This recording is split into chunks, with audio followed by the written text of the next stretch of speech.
N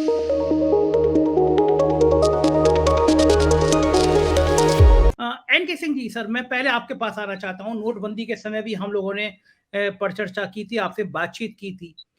देश देश सहमा हुआ है और मज़े की बात तो ये है कि जिन्होंने फैसला लागू किया, वो इसकी तारीफ़ नहीं कर पा रहे हैं, वो इसकी चर्चा नहीं कर पा रहे हैं। आज के फैसले के बाद क्या माना जाए? खुशी का दिन होगा उनके लिए, दुःख का दिन होगा और फैसले का भारत की अर्थव्यवस्था पर कब तक और कितना असर पड़ेगा? संजय, नहीं, बीजेपी कैसे इसको लेती है ये एक अलग टॉपिक है।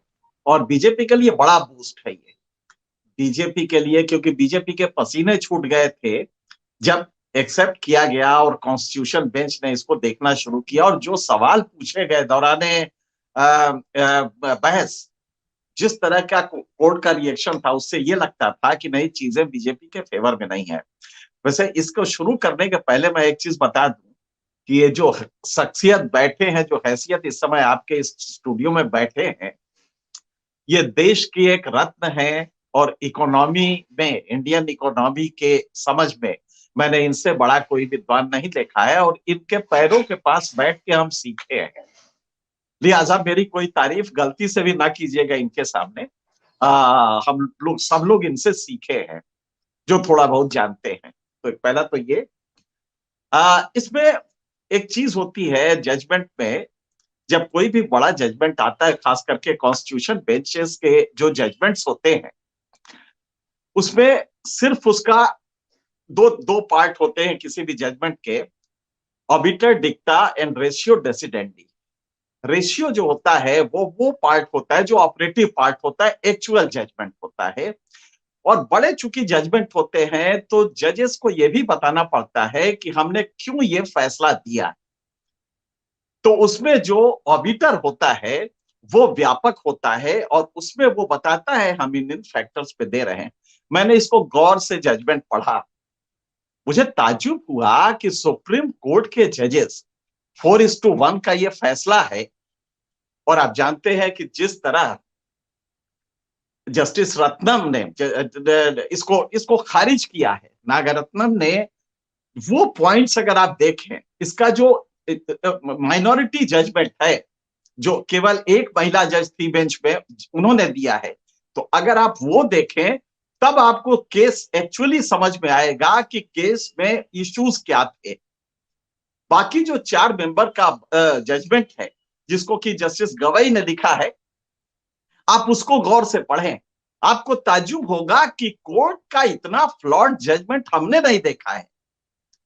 इतना फ्लॉड जजमेंट है और कई जगह तो मुझे ये लग रहा है कि ये सुप्रीम कोर्ट है या ये किसी कोई एक जैसे कि एक्स्ट्रा माइल्स जा रहा है इसको जस्टिफाई करने में। मुझे ताज्जुब हुआ जब हम जब एक पोर्शन पढ़ा उसमें, जिसमें सब उसने ये कहा है, मेजॉरिटी जजमेंट पे 4:1 में कहा है, इन 1978, इस असल में इशू क्या था कि कांग्रेस, चिदम्बरम का ये कहना था कि साहब हम लोगों ने भी किया था, हम लोगों ने 46 में किया, 78 में किया, लेकिन साहब ड्यू पार्लियामेंट में लॉ बना के किया गया। तो इसका काउंटर आया दूसरी तरफ से, गवर्नमेंट की तरफ से, कि अरे साहब लॉ तो इसलिए पास किया था कि आरबीआई राजी नहीं था, इसलिए लॉ किया है, कोई बड़ा भारी वर्चुअस काम नहीं किया है।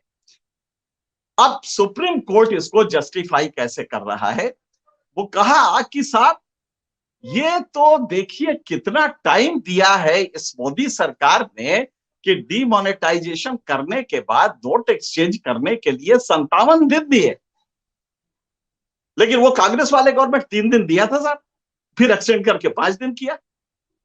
तो कांग्रेस वाले उनका वो लॉजिक तो गलत है, ये कह के उसने जस्टिफाई किया है। अब एक और सेंटेंस सुनिए, कहा कि नहीं साहब प्रॉपर कंसल्टेशन हुआ है, कंसल्टेशन प्रॉपर है। यहां पे पूछिए उनसे कि तुम ये भूल गए, इस बेंच को हमें लगता है कि इतना फ्लॉड जजमेंट मैंने अपनी लाइफ में नहीं, मेरा चूंकि कॉन्स्टिट्यूशन मेरा प्रिय सब्जेक्ट है, मैंने इतना फ्लॉड जजमेंट नहीं देखा। सेक्शन 26B बहुत क्लियर दिखता है, इतना क्लियर कुछ हो नहीं सकता, और ये शुद्ध ऑर्डिनरी अंग्रेजी में है। Section 26B of the act states that no recommendation बड़ी रोशनी कुछ गड़बड़ है।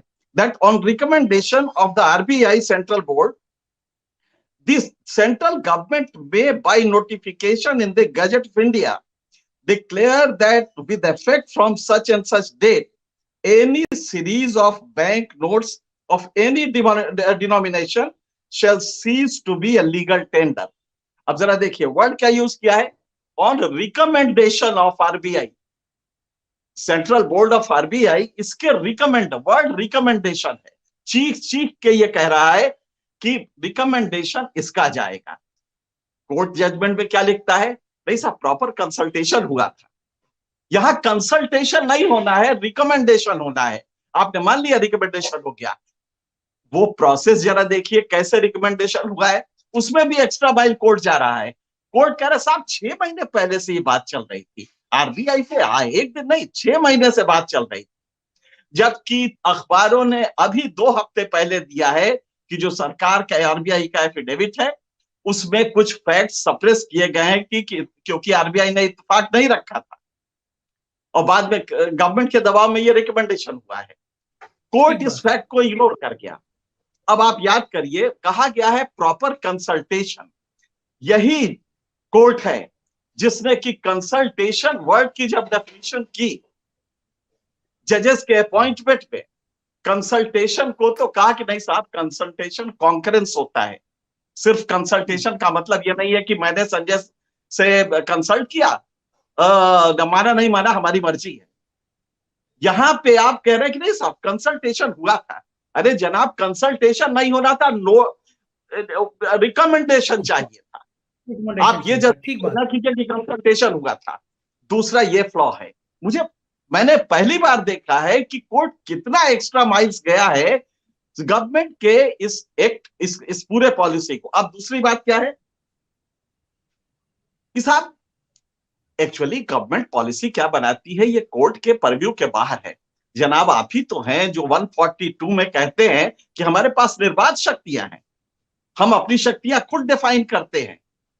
तो यहां पे आपके पास फिर आपने कहा 6 महीने से डिस्कशन हो रहा, तो आपने आरबीआई का कॉलर क्यों नहीं पकड़ा कि भैया 6 महीने से जब तुम्हारा ये सब कुछ हो रहा था तो तुम्हें इतनी अकल नहीं थी कि जब नोट चेंज करो तो एटीएम का साइज बढ़ा दो। तुम्हें इतनी समझ नहीं आई 6 महीने में कि एटीएम लोग तड़प तड़प के मरने लगे, बूढ़े लोग लाइन में खड़े होके, क्योंकि वो नोट डालते थे नोट निकलता नहीं था, क्योंकि आपने जो 2000 का नोट किया उसका साइज डिफरेंट था, छोटा था, लिहाजा एटीएम को चेंज करना था। अगर 6 महीना आप तो तुमने आरबीआई का कॉलर पकड़ लिया होता कि मूर्ख आदमी, तुमने 6 महीना कंसल्टेशन किया और 6 महीने में इतनी अकल नहीं थी कि जब नोट चेंज करोगे तो आरबीआई का वो जो एटीएम का फॉर्मेट है वो चेंज होना चाहिए। तो दूसरा ये है। तीसरा जो सबसे बड़ा फ्लॉ था, जो इसमें सबसे बड़ा फ्लॉ है, वो ये कह रहे हैं कि साहब ये पॉलिसी तो नहीं डिसाइड की जा सकती। बड़ा बढ़िया नागरत्नम ने कहा है कि जनाब ये पॉलिसी वालिसी तो हम नहीं देख सकते, ये बात सही है कि इकोनॉमी है, इकोनॉमिक्स का मामला है, ये एक्सपर्ट ही देख सकते हैं, लेकिन अगर वो कॉमन मैन के फंडामेंटल राइट्स को वायलेट करता है तब तो साहब हम देख ही सकते हैं। ये क्या अकल बाकी 4 में नहीं थी? ये विजडम उनके ऊपर डॉन क्यों नहीं किया? Why did it not dawn upon them कि हाँ ये क्योंकि वो बूढ़ा जो मरा है आपकी एक गलत पॉलिसी से, सिर्फ इसलिए कि आपने एटीएम का साइज बड़ा छोटा नहीं किया उसके डॉकेट का, ये किसके ऊपर जाएगा? तो ये जो सुप्रीम कोर्ट का जजमेंट अगर आप पढ़े तो फ्लॉड है। मैं समझता हूं कि भारत के इतिहास में ये जजमेंट बड़े मजाक से पढ़ा जाएगा कि साहब एक सुप्रीम कोर्ट था जिसने ये जजमेंट दिया था। आगे जो घटनाएं होंगी वो तो हम आगे देखेंगे। मुझे लगता है हमने टाइम ज्यादा ले लिया है। प्रोफेसर अरुण कुमार बैठे हैं, इसलिए हम इससे ज्यादा बोलेंगे तो बदतमीजी होगी और हम लोग चाहेंगे कि वो बताए कि ये क्या है and how he perceives it. जो बात प्रोफेसर अरुण कुमार जी ने कही कि 80 करोड़ की जनता को इस समय राशन देना जरूरी भी है, मैं भी मानता हूं इस बात को, किसी इंसान को भूखा नहीं छोड़ा जा सकता। लेकिन ये देश में हालत बने क्यों? हम तो कह रहे थे हमारी इकोनॉमी इतनी अच्छी चल रही है, हमारे यहाँ इतना ज्यादा सरकार अच्छी चल रही है, इतनी नीतियां अच्छी हैं, कि हम हर एक को रोजगार दे देंगे, हर एक को काम दे देंगे। तो ऐसी स्थिति क्यों बन गई? 8 साल हो गए सरकार में। 8 सालों में क्या हम ऐसा मॉडल डेवलप नहीं कर पाए कि 80 करोड़ की जनता को रोजगार मिल जाए, काम मिल जाए, आत्मनिर्भर भारत बन जाए? चूक कहां हो गई? संजय, प्रोफेसर साहब ने तो बता ही दिया, लेकिन मैं थोड़ा सा उसको और स्पेसिफाई कर दूं। ये कुल संख्या 81.35 करोड़ की है जिनको कि ये मिलता है। फ्रॉड क्या हुआ है कि अभी पिछले हफ्ते जब सरकार ने प्रेस कॉन्फ्रेंस करके ये कहा, तो बड़ी खूबसूरती से उसने जो 5 किलो कोरोना काल में फ्री अनाज दिया जाता है उसको खत्म कर दिया। बड़ी खूबसूरती से उसने मर्ज कर दिया इसका, हाँ, उसको हटा दिया। लेकिन ये हटाए चूंकि इलेक्शन आने वाले हैं 9 राज्यों में, तो ये बात कहे कैसे कि हमने 5 किलो आज से बंद कर दिया।